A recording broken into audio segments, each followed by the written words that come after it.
"You're fired," he said, his voice smooth, satisfied. I didn't argue, didn't blank. I just looked at him and the woman standing beside him, my wife, her lipstick smudged in a way only betrayal could explain. They didn't even pretend to be ashamed. He buttoned his shirt, she avoided my eyes. In the parking lot, I laughed. It was an empty sound, like the hollow knock of a coffin lid. By sunset, I had nothing. The house, the money, the dog, all gone in signatures and sympathy. She cried in court. He shook my hand like it was all business. That night I slept in my car behind the office I used to manage. Cold air, empty stomach, cheap whiskey. Then my phone buzzed. A message from an unknown number. "We've been monitoring your situation. Your father wasn't a janitor like you believed. He built a $73 million company under a false name. To claim it," the message ended there. No sender, no name, just a single blinking cursor in a message box, waiting. I stared at it until dawn. Something inside me, something that had been dead for weeks, stirred again. Grief comes in stages, so does clarity. First, disbelief, then anger, then silence, the kind that freezes your thoughts into sharp, usable pieces. I started remembering things, how my father used to disappear for weeks, come back smelling of money and smoke, how people treated him like a ghost that still owed them something. He died with nothing, at least that's what my mother told me.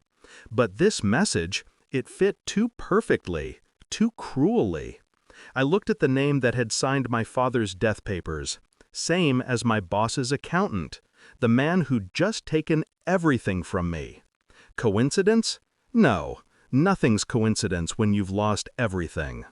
I didn't reply to the message. I let it sit in my inbox like a loaded gun. Over the next week, I became a ghost inside my own life. No one noticed me. People rarely do once you've fallen. I used that. I started digging. Old corporate archives, obscure LLCs, paper trails that led nowhere, until they did. Buried inside a shell company, registered 24 years ago, was a familiar name, Weston and Knox Holdings. Founder, William Hale. My father's name. But here's the twist. He was listed as deceased only 6 months ago. Except my father died 15 years ago. I was at his funeral.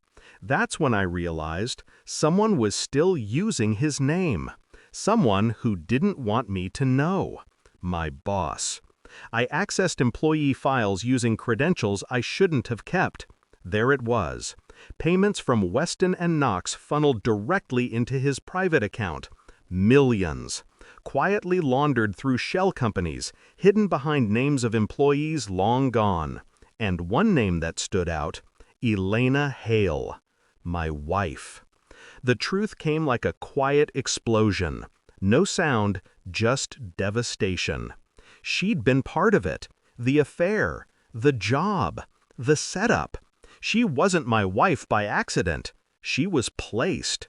To keep me from discovering what my father left behind. I didn't sleep that night. Didn't rage. I just watched the message again and again. To claim it. Claim it how? By understanding the kind of man my father was, and by becoming him. I invited them both to dinner, my boss and my wife. A quiet restaurant, private room, polite smiles. He talked about business, she talked about forgiveness. I let them. Then I slid 2 envelopes across the table, one for each. Inside were copies of everything. Transactions, forged signatures, proof of collusion, and the link connecting Weston and Knox to the company he'd stolen from my father. He went pale. She looked like she'd seen the ghost of a man she once pretended to love. I sent the originals to the board, I said calmly. They'll investigate in the morning. He tried to speak. I didn't let him. I'm not angry, I said. I just wanted you to know who you ruined. Then I stood, left cash for the meal, walked out.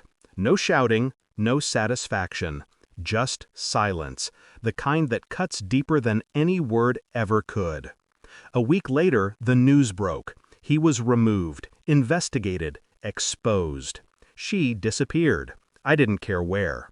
The message came again from the same number. You claimed it. Attached was a document, ownership transfer, my name, my father's legacy, $73 million. I stared at the screen for a long time, then deleted it. Some things aren't meant to be inherited. Some ghosts should stay buried. I drove past their house, the one they stole from me. Lights off, windows dark.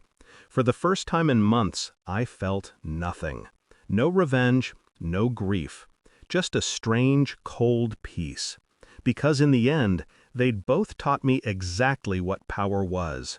Not money, not status, control. And I finally had it.